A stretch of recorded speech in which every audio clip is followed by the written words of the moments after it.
రే మాధవ ఏంట్రా లేట్ అయింది? ఎరా మాధవ, మాతో పాటు బయలుదేరిన వాళ్ళు ఎక్కడ ఆగిపోయారు? భూమి ఏమైంది?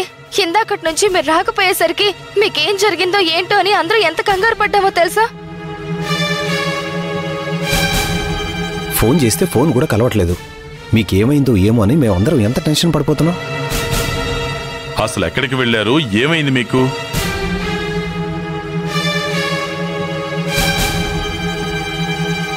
ఏం మాట్లాడవేంటి మాధవ? ఏం జరిగింది? అందరూ కలిసే కదా బయలుదేరాం, మధ్యలో మీరెక్కడికి వెళ్ళిపోయారు?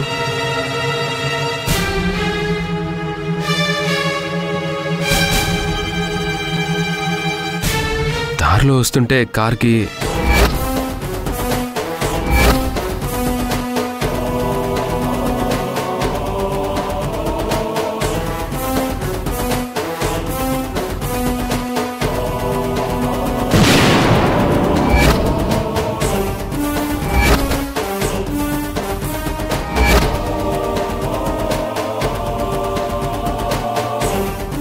కార్కేమైందిరా? పంక్చర్ అయింది అన్నయ్య.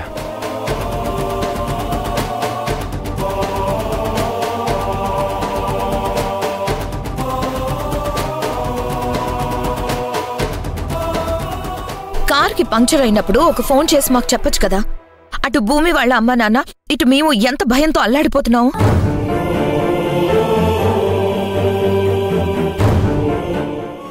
సరే సరే పదండి, లోపలికి వెళ్దాం. పద జే, పద.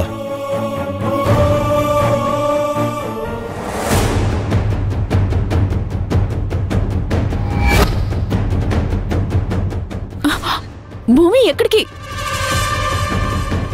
వదిలే.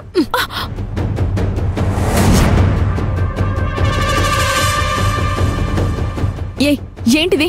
ఎందుకు లాక్కొచ్చావు? కాసేపు నీతో మాట్లాడాలనిపించింది. నాతో ఏం మాట్లాడాలి? కాబోయే తోడికోడళ్ళలో రాబోయే కష్టసుఖాలు చెప్పుకోవాలి కదా. కష్టాలు నీకున్నాయేమో, నాకు లేవు, రావు. మరే అలా చిరాకు పడితే ఎలా? కాసేపు మనసు విప్పి మాట్లాడుకుందాం. నాకు పనుంది. నాకు చాలా పనుంది నీతో. సరే, ఏంటది? నీకొక విషయం చెప్పాలి. ఏంటి? మాధవ్ నేను కారులో వస్తుంటే పెద్ద ప్రమాదం జరిగింది తెలుసా? ఇంట్లో చెప్దామంటే అందరూ భయపడతారు. అలా అని ఎవరికి చెప్పకుండా ఉండలేం కదా. అందుకని నీతో చెప్పుకుందామని నిన్ను ఇక్కడికి తీసుకొచ్చాను. నువ్వు చెప్పేది వినే ఓపిక నాకు అస్సలు లేదు. అలా అంటే ఎలా? వినాలి కదా. నేను వినను. ఆగో.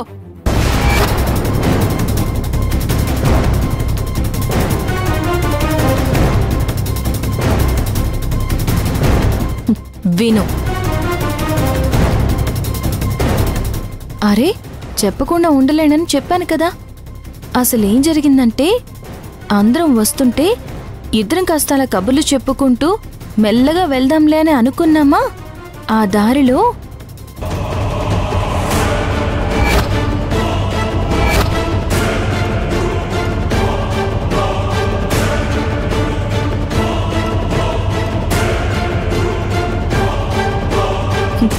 అంత ఆనందంగా తిరుగుతూ ఉంటే ప్రమాదం కూడా మాతో పాటు ప్రయాణం చేస్తుందని మాకు తెలీదు. అలా తిరిగి తిరిగి ఒక చోటుకొచ్చాం. ఇదంతా నాకెందుకు చెప్తున్నావు? నీకే చెప్పాలి, నువ్వే వినాలి. ఎందుకంటే ప్రమాదాన్ని మాతో పంపించింది నువ్వే కాబట్టి.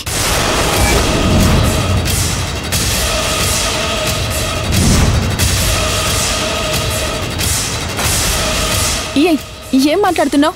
నేను ప్రమాదాన్ని పంపించడం ఏంటి? నటించకు. అసలు నువ్వు చేసిన పనికి నిన్ను ఇక్కడ కాదు, పైనుంచి కిందకి విసిరేయాలి. నేనా? నేనేం చేశాను? ఏం చేశారో చేసిన మీకు తెలీదా? పెళ్లి పనుల్లో మా పాటికి మేముంటే పెళ్లి పనులేగా చేస్తాం. అవునా? మరి మమ్మల్ని చూడగానే అంత షాక్ అయ్యావెందుకు?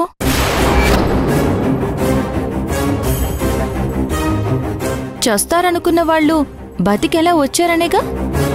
మీరు చావాలని నేనెందుకు అనుకుంటాను? నువ్వనుకున్నావని నాకు తెలుసు. అనుకున్నది జరగకపోయేసరికి ఎలా బతికారా అని భయపడిపోయావు అని తెలుసు. మనిషి పుట్టుక చావు మనుషుల చేతుల్లో ఉండవు. ఆ పైవాడు రాస్తాడు. ఆయన అనుకున్నదే జరుగుతుంది. మా ప్రాణాలు తీయాలని నువ్వు పగడ్బందీగా ప్లాన్ చేశావు. అయినా కూడా మేమిద్దరం ఎలా బతికి బయటపడ్డామో నీకు ఆశ్చర్యంగా ఉందా?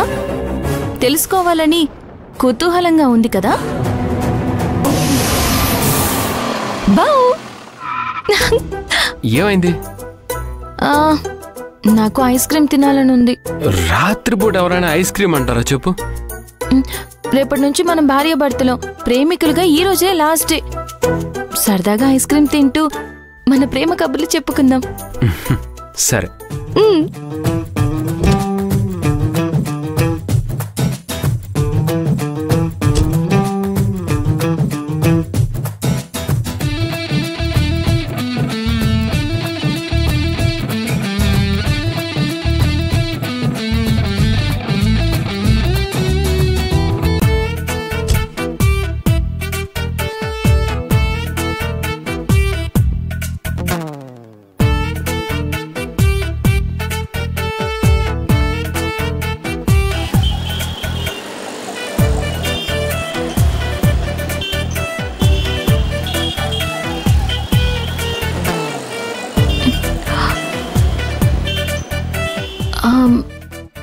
మాధవ్, ఎక్కడున్నావు?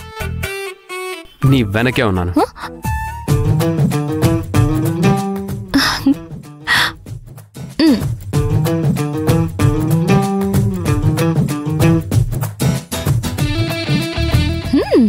ఈ ఐస్ క్రీమ్ అసలు పరమ చండాలంగా ఉంది. అవునా? నా ఐస్ క్రీమ్ చాలా బాగుంది. ఇదిగో, ఇది తిను. పట్టుకో.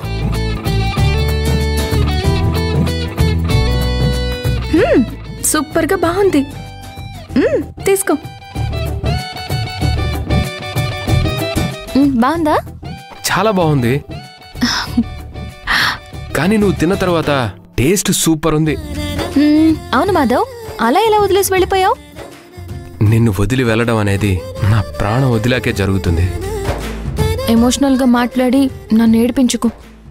భూమి, నా కంఠంలో ప్రాణం ఉండగా నీ కళ్ళల్లో కన్నీరు రానివ్వను. నా భూమి కన్నీరు పెట్టుకుంటుందంటే ఆ క్షణం నేను ఈ భూమి మీద లేనట్టే. మాధవ్, అవే మాటలు మాధవ్. నువ్వు లేని లోకంలో నేను క్షణం కూడా ఉండలేను. ఇంకెప్పుడు అలా జోక్గా కూడా మాట్లాడుకో. సరే, మాట్లాడను.